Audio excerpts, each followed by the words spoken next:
ল্যাংচা নামকরণের পেছনে কিন্তু একটা মজার ইতিহাস আছে।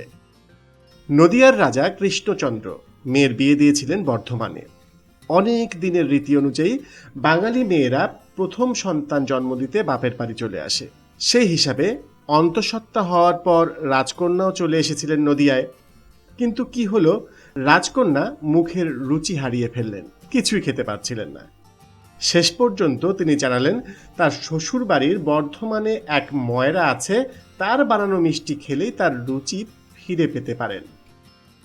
কিন্তু ময়রার নাম তার জানা নেই, শুধু জানেন সেই ময়রার এক পা খোড়া।